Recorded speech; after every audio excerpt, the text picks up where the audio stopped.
We are all the way in New York. I can't believe I'm here again. This is my third trip here this month, doing an unboxing that nobody asked for of a product that, as far as I'm aware, nobody asked for. This is the Blackberry Motion, the latest in the lineup of Blackberry smartphones produced under license by TCL.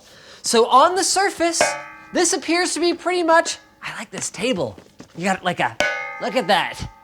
It's like authoritative. Bam! So on the surface, this thing doesn't appear to be really much of anything special. It's got a Snapdragon, what is it, a 625 processor. It's got 4 gigs of RAM. Let's fire this baby up. It's got 32 gigabytes, or if you're more of the French persuasion, 32 gigaoctet. So you got that going for you. Android 7.1 Nougat, a 5.5-inch full HD display with a premium nano diamond coated display. You got a SIM removal tool and a booklet. See, look, I don't save myself the trouble of unboxing it. They've got a picture. Cool.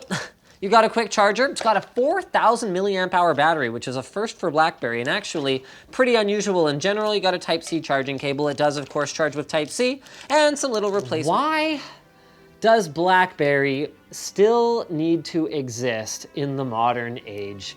As a Canadian, I guess there's like kind of a sentimental attachment to the brand that probably most people wouldn't share. But as it is, like, even with the sentimentality, you still have to find a way to differentiate yourself. So let's have a look at this phone then. So on the back, they've got kind of a textured, kind of rubberized, grippy thing going on with, of course, that iconic Blackberry logo. They've got an 8 megapixel rear shooter that, I have to confess, this unboxing is a lie.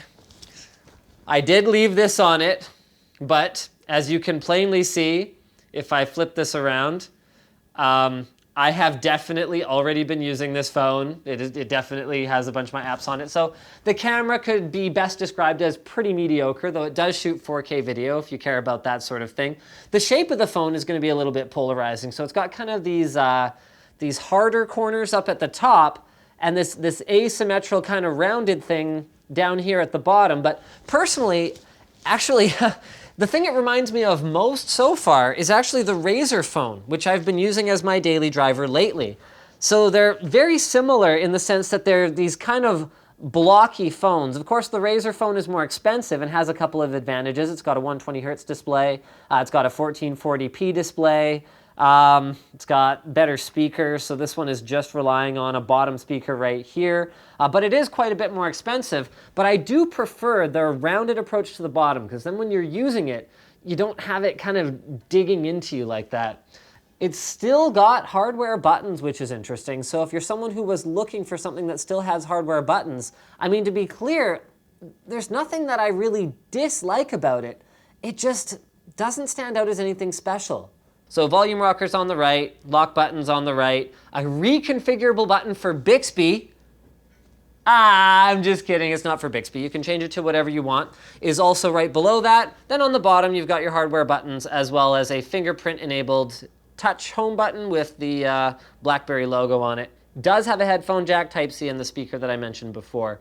So this last thing that's kind of cool, and this one actually is pretty neat, is when you've got the camera open, you can either capture like this, or you can tap this button, and what it does is it'll automatically save that picture into your locker. So if you're like, you know, heading over to the bathroom or whatever, and you're like, you know what?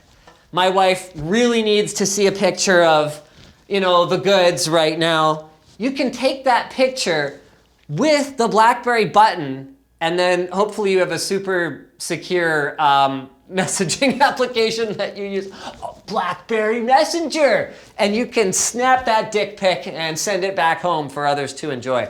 So that's a feature that I could see some people definitely getting into.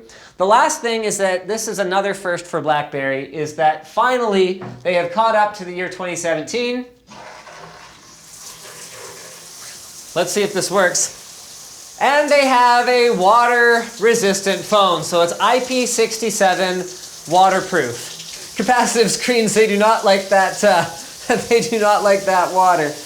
I guess, honestly, there's not really much else to say about it. Overall in use, I actually kind of liked it. It's cheaper than most other flagship smartphones, so it's not available in the US. Sorry guys, but it's available in the UK and Canada, and it's about 600 Canadian dollars. So compared to a Pixel 2, it's about, I think with the promo that's on right now, about $250 cheaper. So 4,000 milliamp hour battery, serviceable camera, like definitely a couple gens ago camera. Good enough specs, like we're at the point now where if you're not playing a ton of games, honestly a Snapdragon 625, like a mid-tier processor is just fine. And a pretty close to stock Android experience. So is anyone asking for this? Does anyone need this? I don't know. It's like Blackberry reached out offering to send a unit, and I didn't even promise to do a video. I was just like, yeah, I don't know, sure, you can send it over. I'll like try it out. And it was a resoundingly okay phone. So I figured, you know what the hey, let's do a video. What do you guys think? Should they even still bother branding phones Blackberry, or should they just give up outright? Love to hear your comments below. So thanks for watching, guys. If you disliked, hit dislike. If you liked it, hit like. If you want to get subscribed, do that. If you want to check out our other videos, you could do that too. And if you want to check out our merch store or our community forum, we'll have those linked below.